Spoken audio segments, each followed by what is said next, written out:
What is happening? Good morning, and welcome to Tuesday Training Man. It is always great to be here with you guys. I hope y'all had a fantastic Thanksgiving break.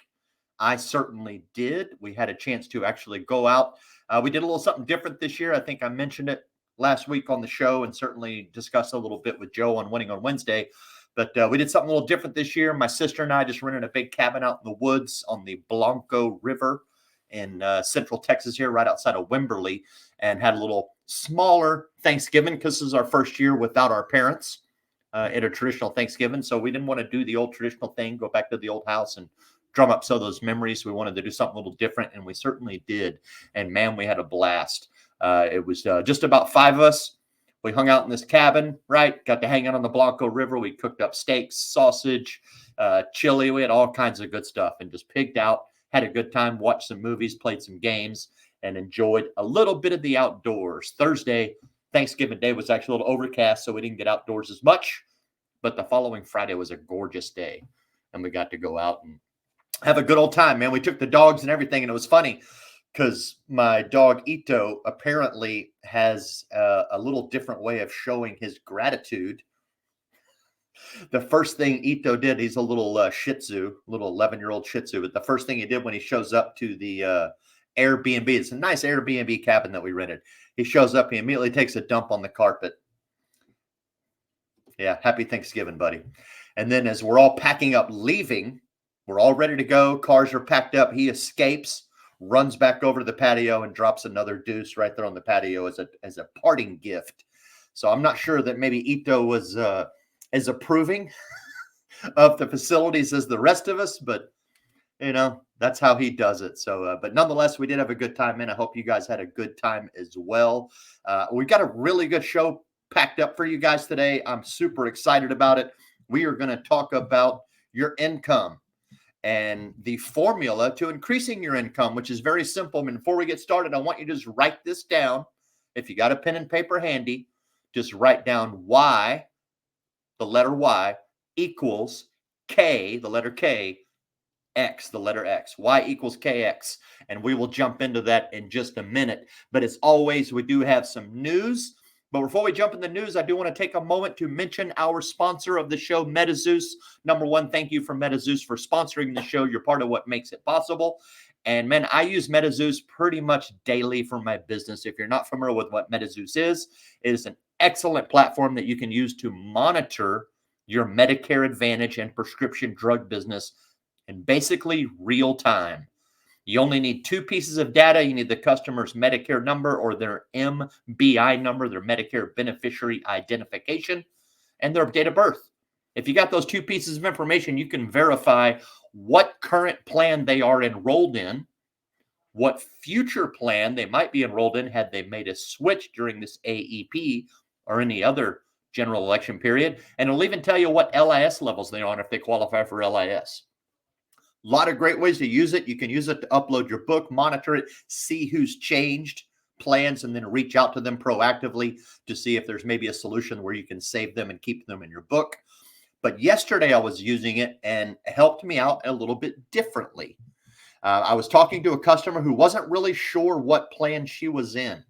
When I originally spoke to her, she gave me a plan number that translates to a United Healthcare group Medicare Advantage plan. A lot of times retirees, when they leave a company where maybe United Healthcare, and I'm just using them as an arbitrary example, maybe they'd have the group insurance.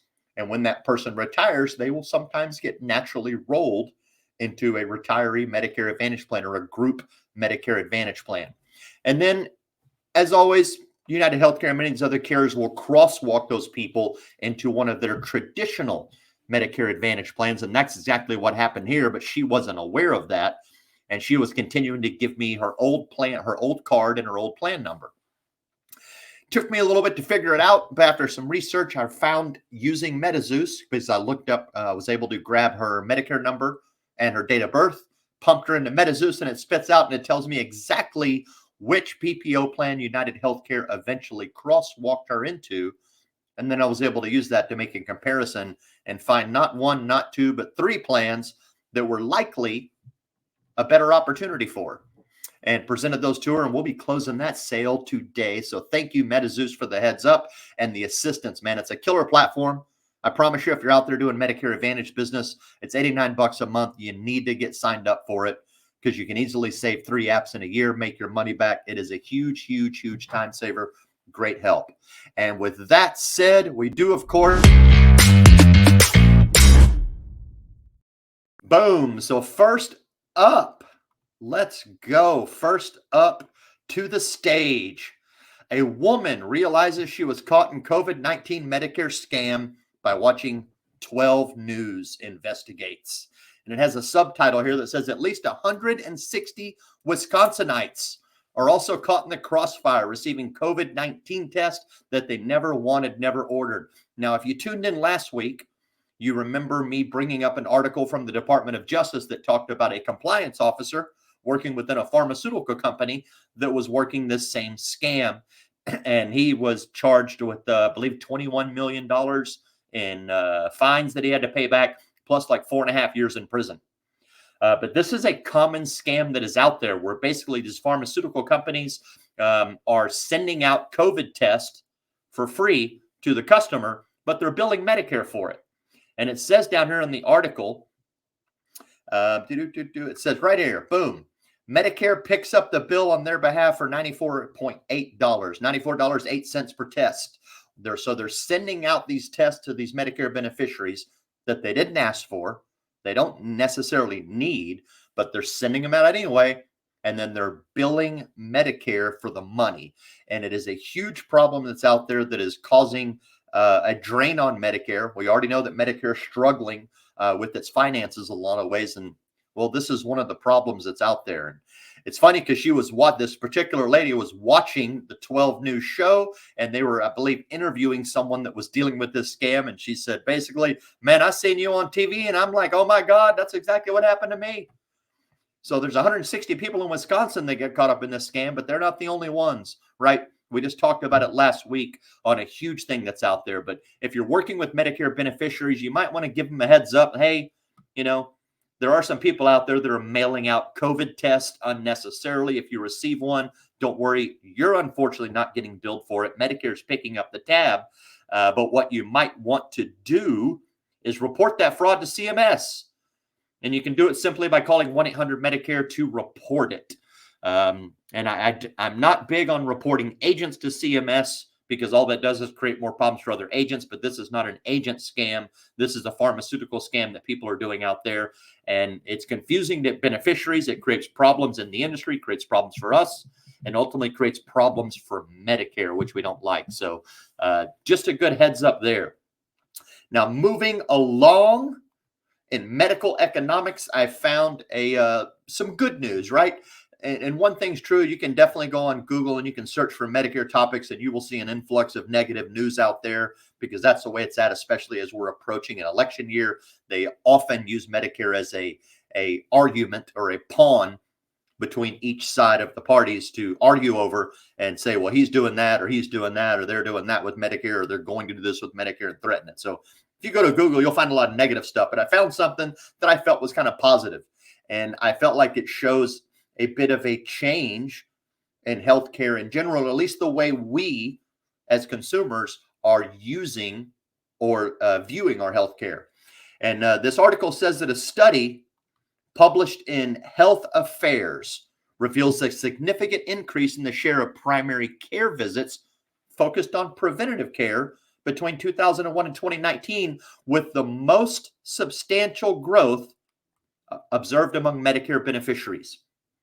So it basically says that the research utilizing data from the National Ambulatory Medical Care Survey spanning from 2001 to 2019 analyzed 139,783 primary care office physician visits. Private insurance covered half of the visits, with Medicare, Medicaid, workers' comp, or self-pay accounting for only 28%. And most notably, primary care visits for individuals with Medicare rose from 27.6% in 2001 to 37.7% in 2019. So that means that more people are out there doing preventative care visits with their PCP, which is good because that means we're taking a proactive approach to our healthcare.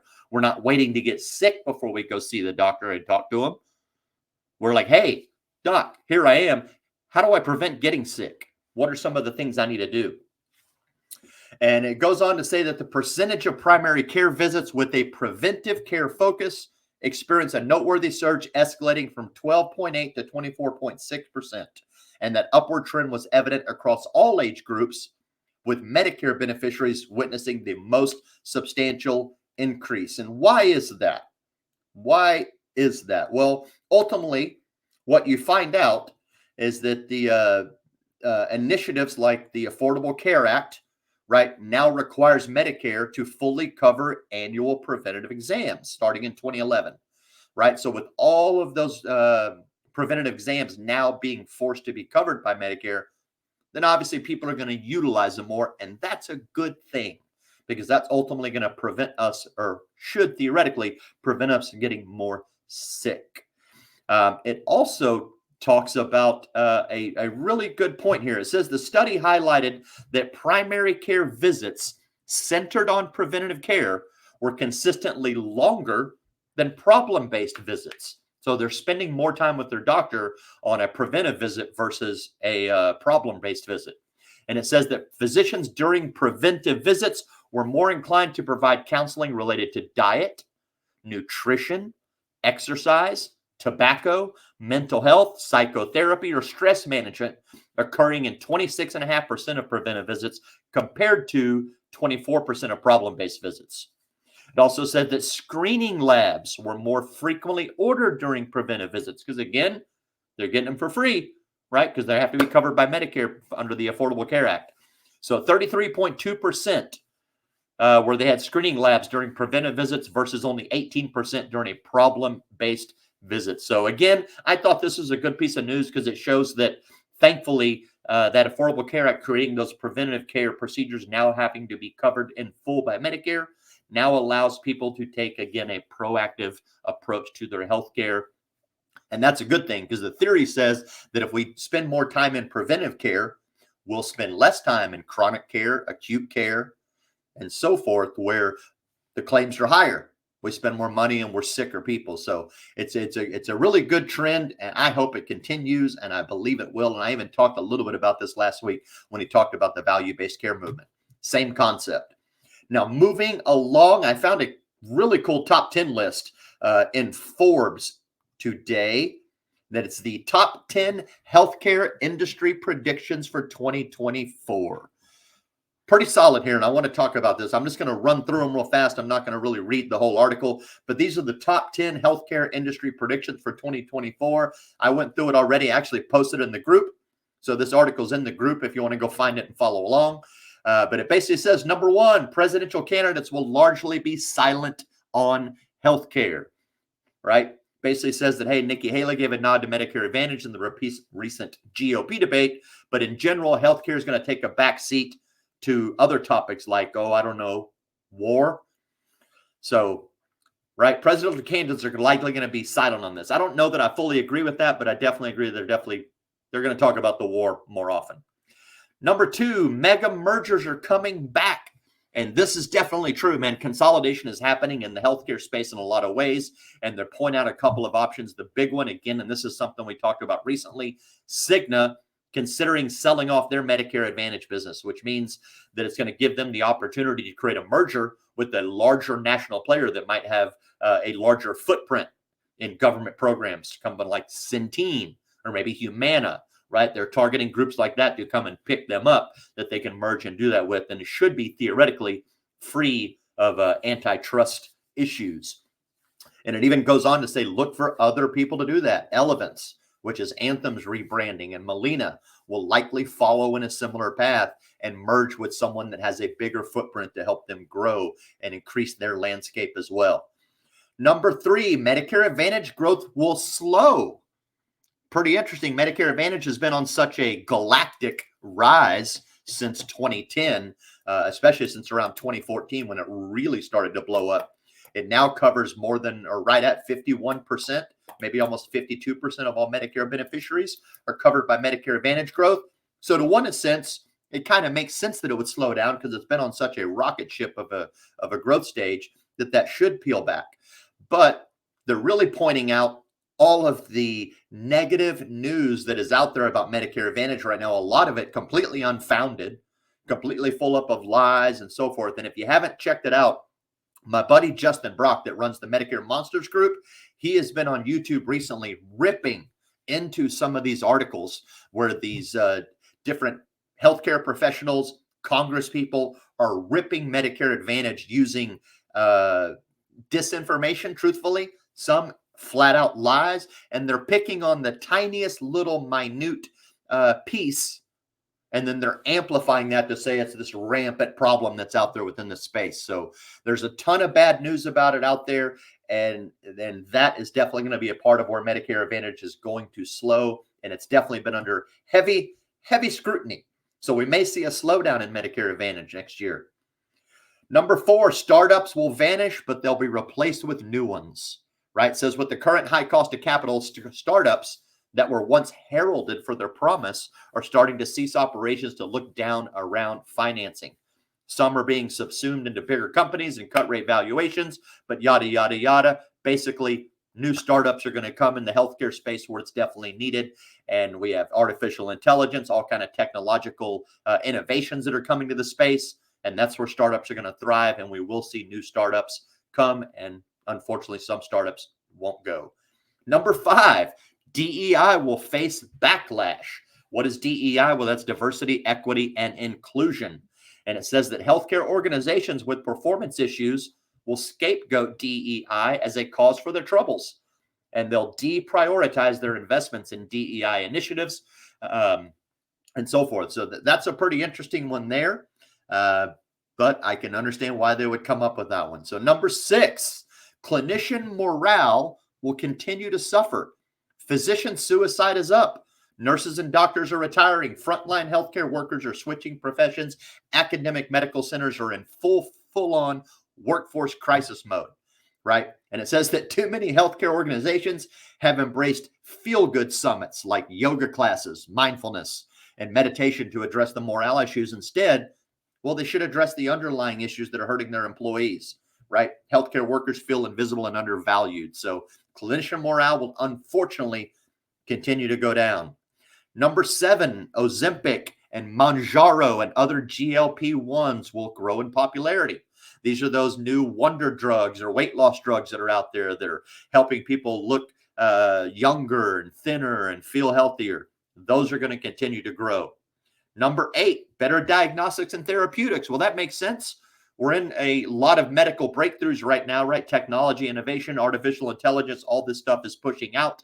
So we're obviously going to see better diagnostics and better therapeutics. And it goes on to say that there is a robust pipeline of diagnostic tools and drugs in clinical development, and many of these will present major breakthroughs for patients.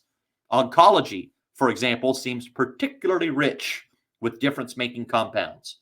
So it says that in the near term, and this is the good stuff, in the near term, more diseases that were once considered death sentences will turn to chronic diseases that can be managed through innovative therapeutics. So there's some good stuff out there that's coming.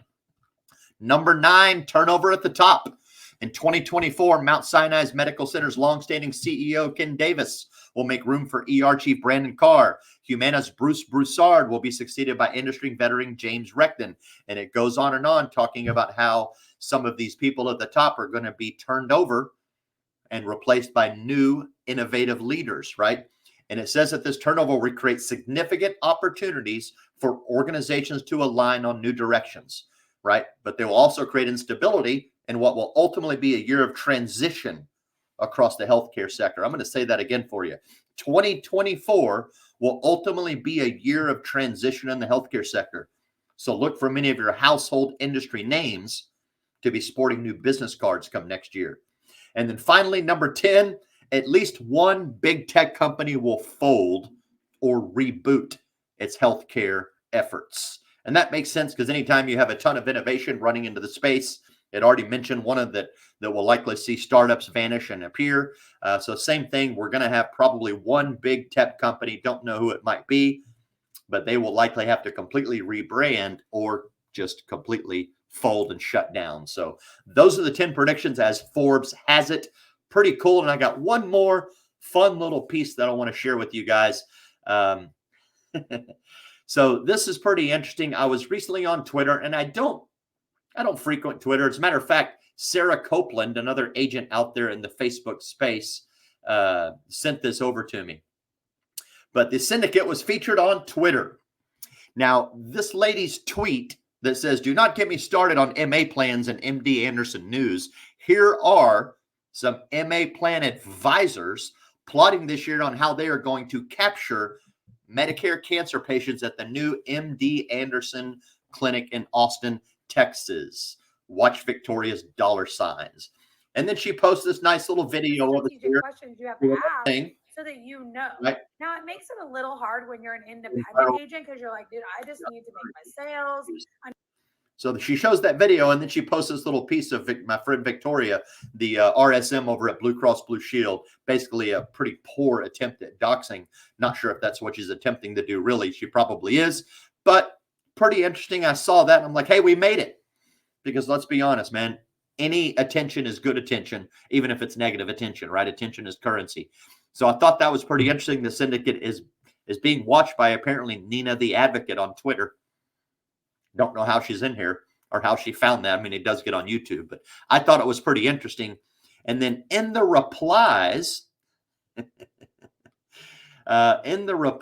came this one, and this is one that I want to show you real quick. But in the Twitter replies was this lady, and she says, "I will tell you this.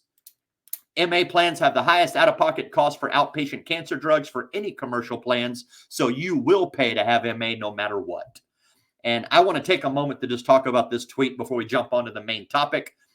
But, hey, I'm sorry, Left Coast Bobby, if that is your Twitter handle, apparently.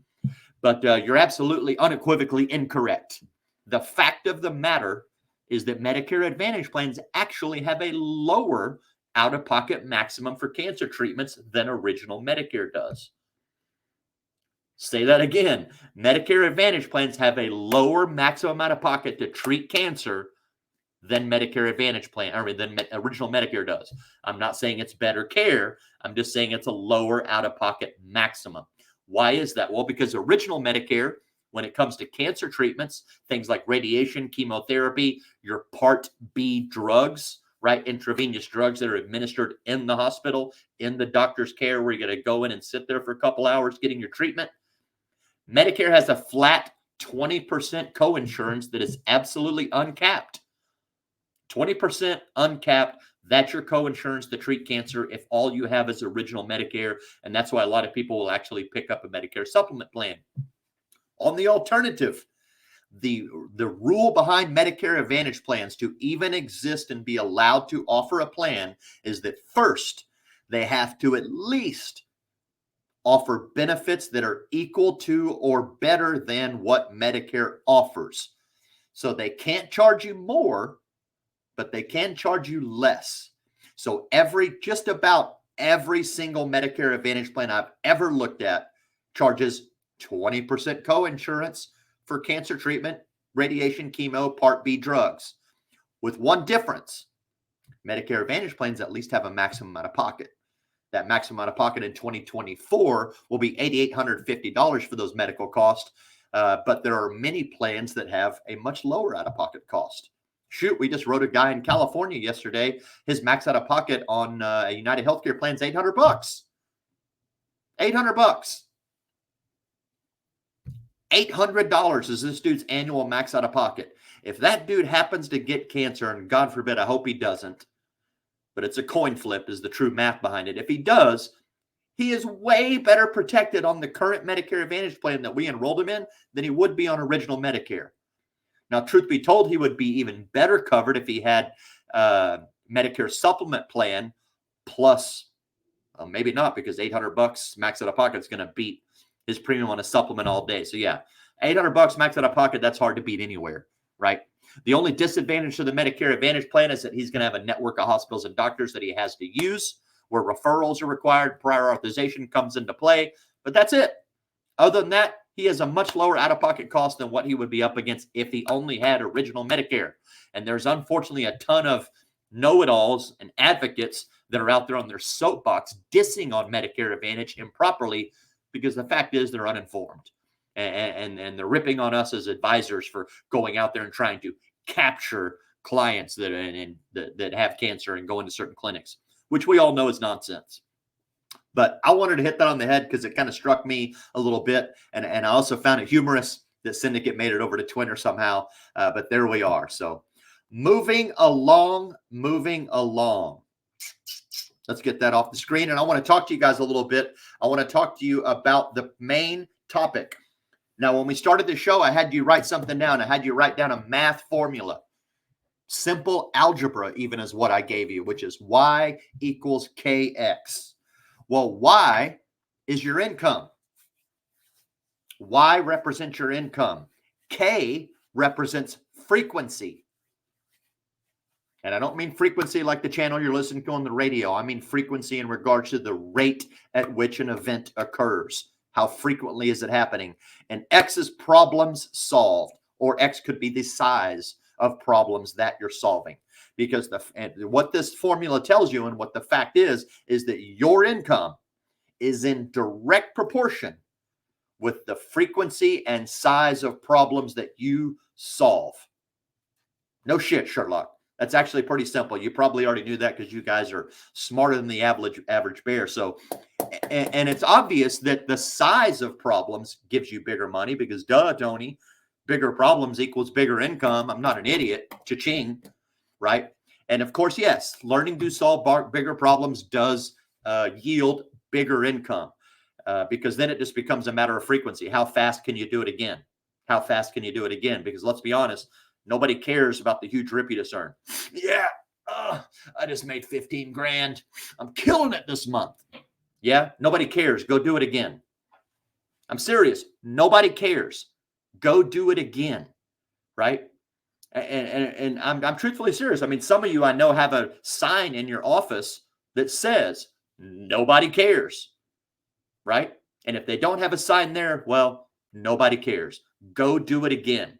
Nobody cares that you made a huge rip one time. Go do it again. Frequency is what matters in that regards.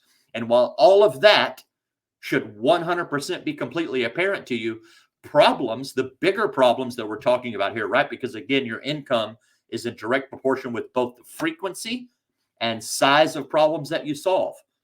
So bigger problems are going to present themselves in different means. A bigger problem or bigger problems could mean bigger products, fixed index annuities, participating whole life products, umbrella policies. Maybe it's more complicated products like an IUL with living benefits to help with the long-term care rider when needed. Or maybe it's a 300,000 square foot commercial build project like my buddy Joe over here is doing with Samsung. That's a bigger, more complicated problem. And hence, well, I can tell you the commission that they made on it is absolutely obscene. It's outstanding. But again, how frequently can you do that? How frequently can you turn that over again? Solving bigger problems could also mean learning to bundle products to cover more risk. My buddy Ali Saleh is an absolute magician at this, right? The dude is an absolute magician. If you let that guy in your house, I promise you, he's leaving with 4 to 5 apps. Guaranteed. And his income is a direct result of learning to solve that bigger problem. He's outstanding at it. But solving problems could also be as simple as just taking care of that more difficult customer, the one that you normally wouldn't close or couldn't close. Now, I believe in something that's called the 30-30-40 rule. I used to consider it the rule of thirds, but the more I've evolved in this space, the more I believe it is actually 30-30-40. And write that down, 30-30-40, the 30-30-40 rule. What this rule means is that out of every 100 people that you properly prospect and get in front of, 30 will buy from you just because you showed up, just because you happen to be there with a smile on your face and the solution they were already looking for. These are the laydowns. These are the low fruit. These people can be gained usually just by sheer activity. If you're out there just doing your thing, talking to people, you will find people that buy from you. just because you're there, right? Just you're in the right place at the right time. Now, another 30 people will never buy from you, no matter what. It doesn't matter how good your pitch is. Doesn't matter how kick-ass your product is or how good your hair looks. They don't care. They're not buying. I think I've already said that. Nobody cares, right? They're not buying. They'll never be your customer. So that's 30 that will buy from you just because you're there, 30 that won't buy from you no matter what's going on, which leaves us with 40 more people. Those 40 people are your bigger problems. And those bigger problems will be the difference between agents that crush and agents that make a living, especially if they know how to compound this with the other problem-solving factors that we just talked about. Because anybody can go out and just get the low fruit. That's, again, just a matter of activity. But if that's all you're going is the low fruit, then, well, you're just going to have to chase it more frequently than the people that learn to solve these other problems. And the best part about these 40 bigger problems that we're talking about right now is all of these problems are within your control. They all exist within you. They're your problems. And these problems are the sales skills you don't have.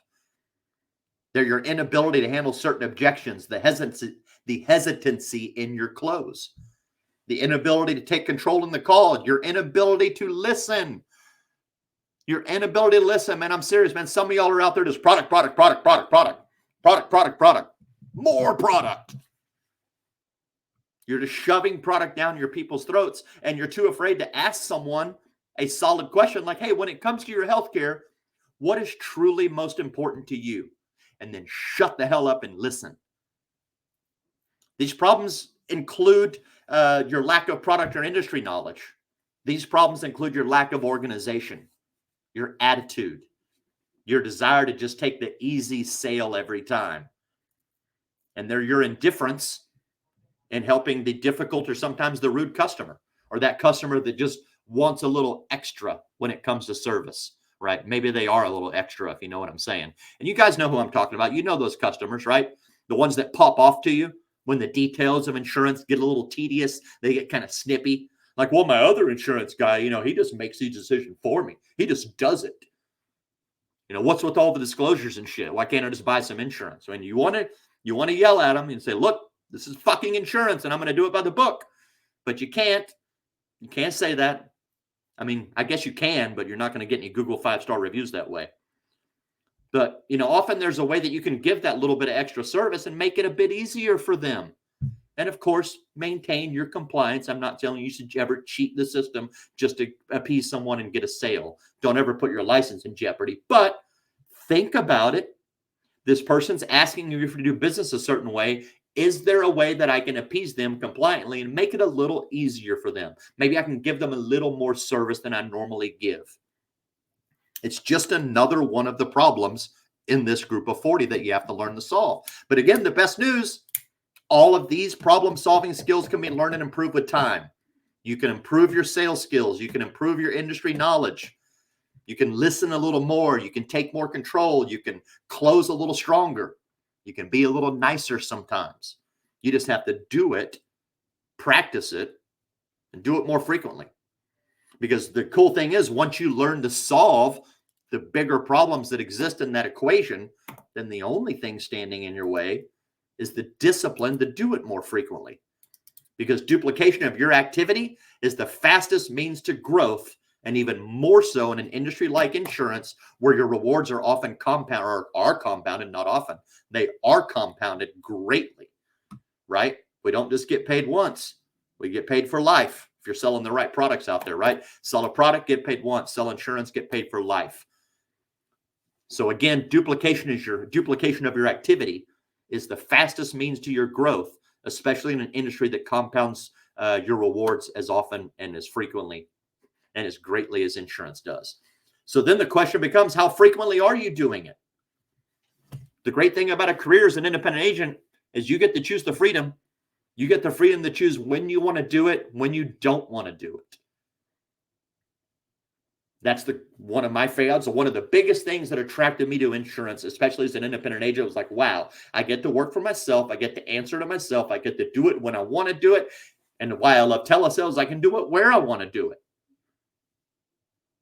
So then my question becomes, well, are you satisfied with your income? Because if you're not, maybe you should be doing it more frequently. More frequent prospecting, more frequent studying, more frequent role-playing objections and sharpening the saw, more frequent listening, more frequent extra service, more frequent effort. And if you're newer out there, or maybe you're still growing, or you're going through a growth mode and you're not really sure what the right frequency is for you, well, just reverse engineer the equation. Reverse engineer y equals kx. Think about, number one, where do you want your income to be? What is your desired income? 100,000, 200,000, million, 5 million? I don't know. That's for you to decide. And then what is the average profit that you make for every problem that you solve? If you have those two numbers, you can figure out your frequency, because all you have to do is take your desired income, divide it by the profit that you make per problem that you solve, and voila, that's your frequency, right? If you're a Medicare guy, for example, you want to make $100,000. Well, if you're averaging 300 an app, which is pretty standard in the Medicare space, then your frequency to make 100K, your frequency is 334.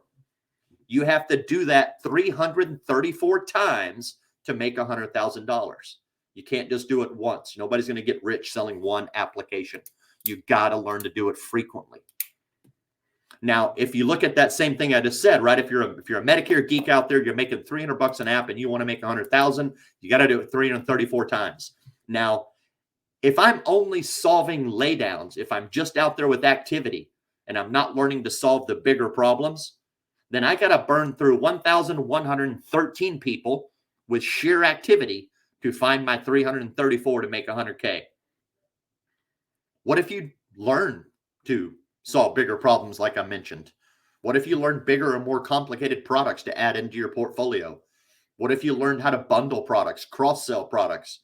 I mean, just based on simple math, if all I did, based on that exact same scenario, is learn to attack that group of 40 and improve my sales skills just a little bit, so that I can go from 30 out of 100 to 35 out of 100, well, I'm going to increase my income more than $16,000 in that first year alone, not to mention renewal years.